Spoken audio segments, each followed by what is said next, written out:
I mean, both decks are capable of doing extremely powerful things. I mean, the Heartless Eldrazi deck, I mean, it's got 4 Ulamogs. That is no joking matter. He's planning on getting these Ulamogs onto the table frequently and maybe even early. So that's going to be the really big, powerful punch that the Heartless Eldrazi deck can do. On the other side, though, the Blue-Red Twin deck, I mean, we've seen this time and time again. It can provide a little bit of disruption on the opening turns and then combo you out with Splinter Twin. So it looks like Rich was on the play, just led with a Scalding Tarn and pass. Jacob Baugh is going to go ahead and swamp along with a Thoughtseize and take a look at a hand. It has goodies in it. We have a Misty Rainforest, a Vending Click, a Pestromite, a Lightning Bolt, and 2 copies of Splinter Twin. Yeah, and this really highlights the strength of Thoughtseize. If Rich Cali was left with this hand, he'd kind of have a good mix of cards. And the Thoughtseize taking away, I think it's going to be taking away the Pestromite, but that is going to leave him stranded with 2 Splinter Twins that basically do nothing without that Pestromite. So really, really highlighting the power of Thoughtseize, being able to look at your opponent's hand, pick a hole in it, and use that information for the subsequent turns and possibly exploit something else. Absolutely. And in a deck like Jacob's, Thoughtseize and Inquisition are both so important because those are really the only way that he has to interact with his opponents early on.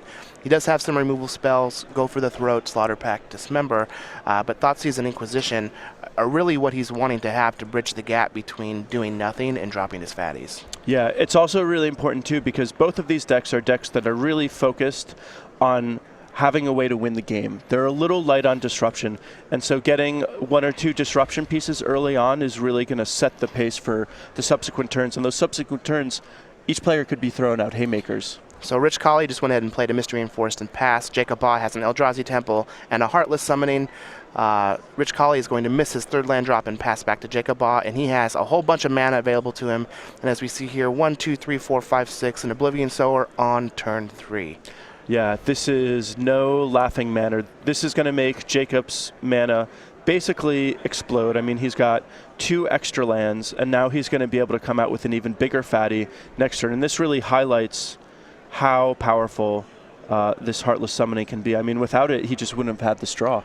So we saw Jacob was able to get 2 lands off of that Oblivion Sower trigger and cast another Heartless Summoning. And let's do a quick check. 1, 2, 3, 4, 5, 6, 7, 8, 9, 10. He can cast Ulamog next turn on turn 4. Not too shabby. Yeah, really impressive stuff. And I mean, the fact that the Ulamog is going to come into play slightly smaller is no big deal.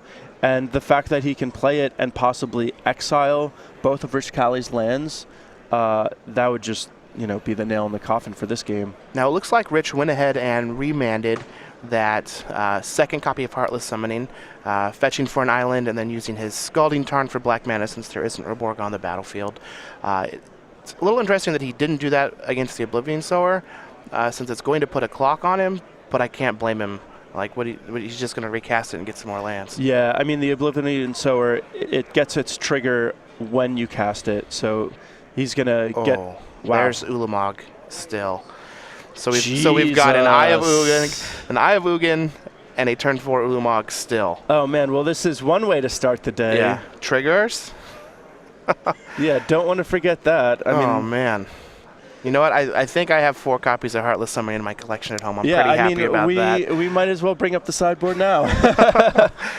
Wow. All right, so as we saw there, Heartless Summoning alongside Eldrazi Temple, and Eye of Ugin was able to power out a turn 4 Ulamog after a turn 3 Oblivion Sower. That was really, really impressive. I mean, you really got to see a good display of just what the Heartless Eldrazi deck is trying to do. I mean, he had multiple lands that produced multiple pieces of mana, and then he had the Heartless Summonings, which were basically almost like, 2 mana each turn.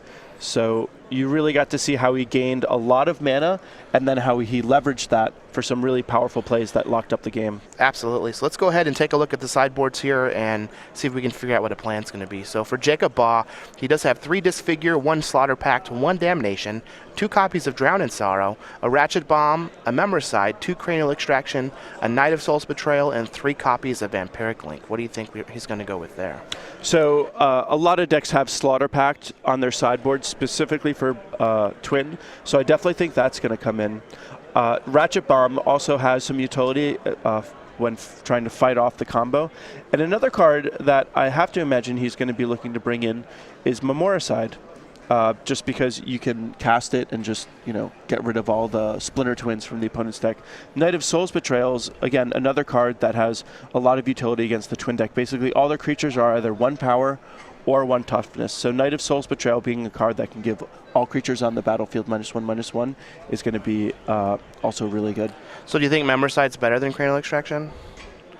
Well, Like you just get to play around the Arcane Hate? Got to counter the Arcane spells? not sure. Rich Cali with his Blue-Ed Splinter Twin. He does have 1 Engineered Explosives, 2 Blood Moon, 2 Ancient Grudge, 2 Pyroclasm, 2 copies of Pian Kiran Nalar, which is quickly becoming just a modern staple.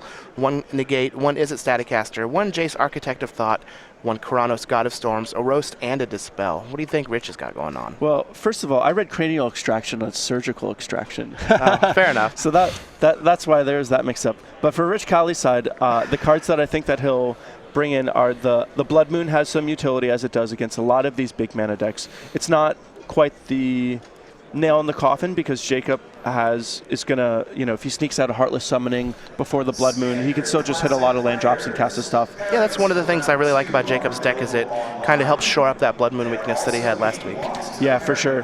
And then Rich may also want to bring in a Gate just to help protect his combo. He can counter a Thoughtseize. And then you might want to bring in Dispel, but I believe that the only thing you'd really be worried about is probably Slaughter Pact. So I think Rich Cali's not actually going to be doing a whole lot of sideboarding. He kind of want to keep sort of a mix of combo pieces and disruption, and he doesn't want to go into a full control plan because he's not really set up to control the Eldrazi deck. He just wants to disrupt it enough, knock it off its center, and then combo out before the Eldrazi deck lands something like an Ulamog. Sounds good. Now, before our players start playing, let's quickly just take a look at our regionals playmat. We do have regionals coming up here in a couple weeks during the Oath of the Gatewatch Pro Tour, and you can get this fabulous playmat absolutely free for playing the Ascent of Aya. Go.starcitygames.com/regionals to get all the details on where the regionals are in your area so that you can pre-register. Again, this is free and exclusive playmat and token for only the first 200 players, so make sure you pre-register so that you can get that locked in. Because I don't know about you guys, but I want to get as many of these playmats as possible because they're gorgeous. Yeah, these are definitely one of the nicest playmats that we've had so far. I mean, I've got a lot of playmats at home. I give a lot of them away to friends. If I get my hand on one of these, I'm going to hold on to it. Absolutely. So let's go ahead and hop back to our match. I believe our players are ready to play. So let's see what's going on here. So we've got a Steam Vents tapped from Rich on his first turn. Jacob Baugh with an Eldrazi Temple on his first turn. Rich is just going to play a Sulphur Falls and pass. I imagine he's probably sitting on some number of remand. Now that he's on the play instead of being on the draw, he might have a little more action against this Heartless Summoning. Yeah, I mean, Rich Cali, really what he wants to do is just sort of trade his mana for his opponent's mana.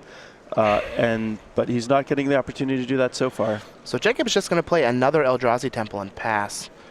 Rich is going to go ahead and play a Scalding Tarn and I believe that was during his opponent's upkeep. Use a Deceiver Exarch to tap down an Eldrazi Temple during his upkeep, which is very good because it looks like he potentially could have cast an Oblivion Sower this turn if he had enough of those double lands. Wow, yeah, really, really powerful. Also a really good heads-up play on Rich Cali's part. I mean, he doesn't have a whole lot of interaction for the Eldrazi deck, and so having an opportunity to choke him off on mana a little bit is really good. So we just got a Swamp and a Go for the Throat from Jacob Baugh. Is going to take care of that Deceiver Exarch and make it so that he's not going to be able to get comboed out if Rich happened to have a fourth land and a Splinter Twin. Rich is just going to play a Scalding Tarn and then cast another Tapper in his upkeep and tap down Jacob Baugh's Eldrazi Temple. And Rich Cali probably knows that Jacob doesn't have enough removal to kill every single Pestermite or Deceiver Exarch that comes into play. So he can kind of just run them out there, get in a little chip damage, and open up the possibility to not only combo his opponent out, but also potentially burn him out if he can get his life total low enough. So Rich has gone ahead and just attacked for 2 with his Pestermite. He shocked himself to play his Ancient Grudge. So it looks like he's going to be tapping another land down with a Deceiver Exarch, and he's leaving up 2 mana, I have to imagine, for something like Remand. Yeah, and you can really see the humble beats that the blue-red twin deck can do. They don't seem like a lot, a 1-power creature and a 2-power creature, but if nothing else is really going on in the game that prevents them from dealing damage or the other player winning, that damage starts to add up over time, and just it takes a Snapcaster and a Lightning Bolt to finish things off quick. Absolutely. So Jacob Baugh's gone ahead and played an Eye of Ugin for his turn. He does have 1, 2, 3, 4, 5, 6 mana available to him for an Eldrazi. So he could potentially just try an Oblivion Sower here, but that might be a little risky. Once he taps out, that can open the window for Rich Cali to try and combo him out if he doesn't happen to have something like Slaughter Pact to stop it. Yeah, it seems like Jacob has, I have to imagine he's got quite a few options here, and it seems like he's really respecting the potential for a combo because he's not actually using any of his mana this turn and looking to set himself up for hopefully a more powerful play on the next turn.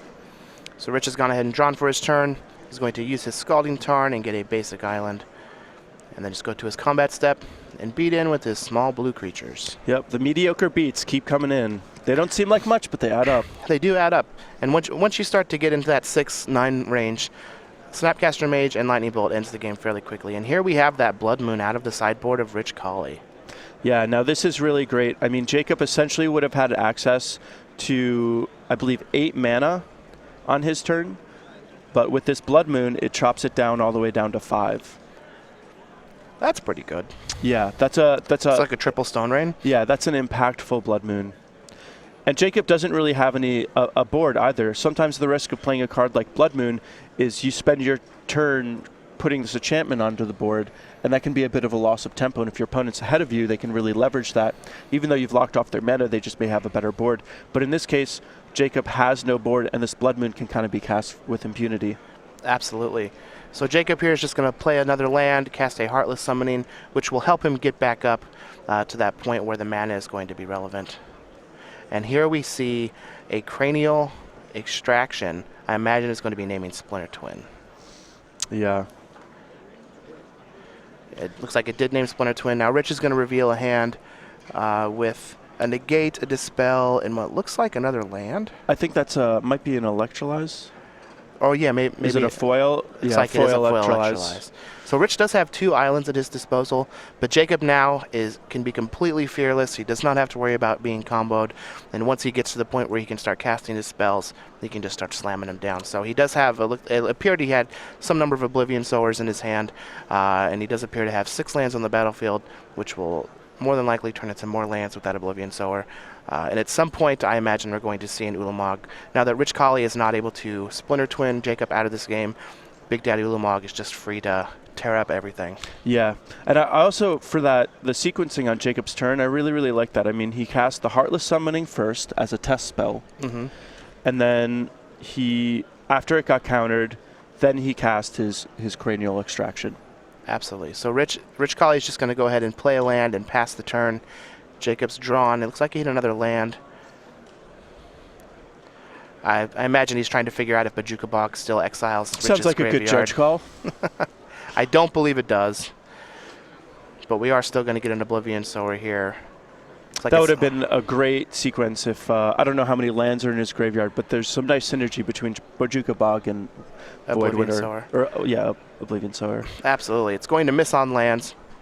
But Jacob is still going to go up to 7 lands. He does still have that Heartless Summoning in his turn, so he very easily could just play the Heartless Summoning and then hit it land number 8, and that would allow him to cast Ulamog. And it looks like he has 2 copies in his hand.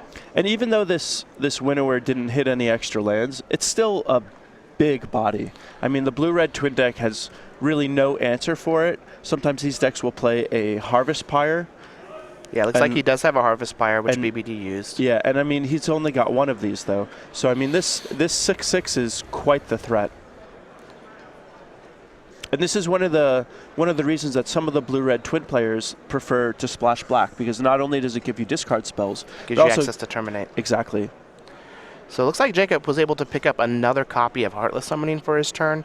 So it'll be interesting to see how exactly he goes about doing this. So he's going to cast another Oblivion Sower. Wow. Now he does get a land out of it, which is now going to allow him to cast that Heartless Summoning that's in his hand. I imagine it's going to get... Alright, so we've got a Spell Snare from Rich. It's going to take care of the Heartless Summoning. And one thing that's nice about Heartless Summoning is it's a lot of mana accelerants one of the things that can really push them over the top is when you can cast them without having a tempo loss. And the Heartless Summonings, because they cost 2 and they essentially give you 2, the turn you cast them, it's almost like they're free if you have something to cast afterwards. Absolutely. So Rich is just going to draw and pass for this turn. Jacob's going to go ahead and crash in with his 2 5/8s. He does have an Urborg, it looks like. And we can really see how, without Splinter Twin, Rich Cali's deck just isn't really equipped to do a whole lot here. I mean, his deck, it's just some small creatures and some medium control elements, and he's just not equipped to actually control what the Heartless Eldrazi deck is doing. And here we have Conduit of Ruin from Jacob. Now this is a 5/5 for 6 Eldrazi. When you cast him, you get to search your library for a colorless creature card with converted mana cost 7 or greater. It goes on top, and the first creature that you cast each turn is 2 less. So he didn't even need to cast the Ulamog that he had coming. He was just dead to what was on the battlefield. And this Heartless Eldrazi deck looks real nice. Yeah, I mean, that was pretty brutal, to be honest. I mean, Jacob really, he just had more mana than his opponent. He had more impactful cards. And, I mean, you know, Rich Cali's draws could have gone a little bit better, but Jacob really showcasing the power of his brew. I mean, yeah, it looked real impressive against Blood Moon there. Yeah. The Blood Moon just didn't do anything. He was able to just cast his creatures like normal.